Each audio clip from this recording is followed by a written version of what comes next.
ថ្ងៃនេះខ្ញុំស្លម្ជូរស្លឹកអំពិលត្រីងៀតគ្រឿងផ្សំមានត្រីងៀតប្រហុកបន្តិចម្អមស្លឹកអំពិលខ្ទឹមម្ដេងត្រកួនឥឡូវខ្ញុំចាប់ផ្ដើមទឹកពុះហើយដាក់ប្រហុកចូលដាក់ប្រហុកចូលហើយដាក់ម្ដេងខ្ទឹមហើយដាក់ម្ដេងខ្ទឹមហើយដាក់ត្រីងៀតចូលចា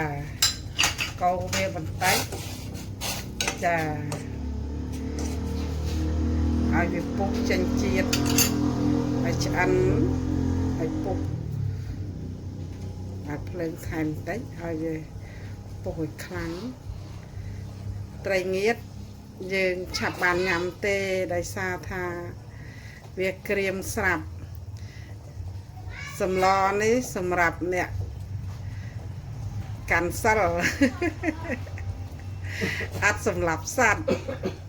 គឺទិញត្រីងៀតយកមកស្លស្លឹកអំពិលបេះផ្ទះខ្លួនឯងទៀតចាឥឡូវសម្លយើងពុះហើយ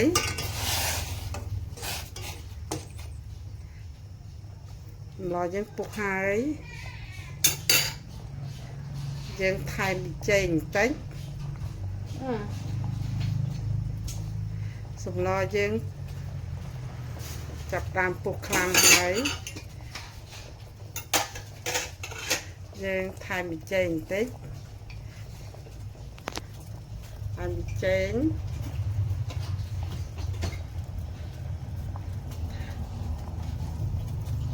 ហើយភ្លក់មើលសិនសាបឬក៏ប្រៃដាក់អំបិលបន្តិចថែមអំបិលបន្តិច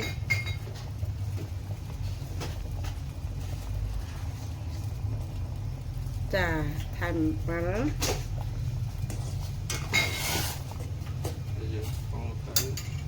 រួចយើងកូរវាឲ្យសព្វត្រីងៀតយើងចិត្តឆ្អិនហើយត្រីងៀតក្នុងសម្ល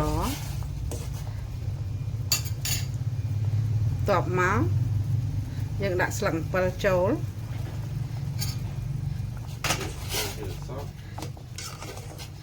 យើងចាប់ដើមកូរវាឲ្យសព្វហើយយើងដាក់ត្រកួន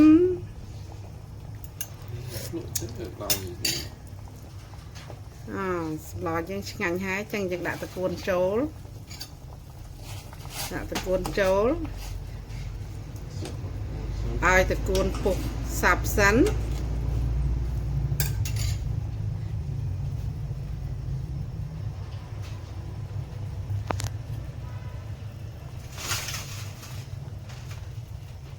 រួចហើយយើងដាក់ម្អមចូលឆ្អិនជាការស្រេចឆាប់បានញ៉ាំណាស្លម្ជូរស្លឹកអំពិលត្រីងៀតនេះមកញ៉ាំជាមួយខ្ញុំទាំងអស់គ្នាចានេះឆាគ្រឿងសាច់មាន់គល់ស្លឹកគ្រៃខ្ញុំអត់បុកទេខ្ញុំហាន់ហើយដាក់ម្រះព្រៃឥឡូវឆ្អិនជាស្រេចហើយមានគ្រឿងមានគល់ស្លឹកគ្រៃហាន់លីងរួចមានស្លឹកក្រូចសើចម្ដេងស្ករខ្ទឹមប៊ីចេងសាច់មាន់ស្លឹកម្រះព្រៃខ្លួនឯងនៅមុខផ្ទះដាំម្ដើមគ្រាន់ធ្វើម្ហូបប្រចាំថ្ងៃចាឥឡូវឆាហើយគ្រឿងខ្ញុំហាន់រួចខ្ញុំលីងឥឡូវឆ្អិនហើយចា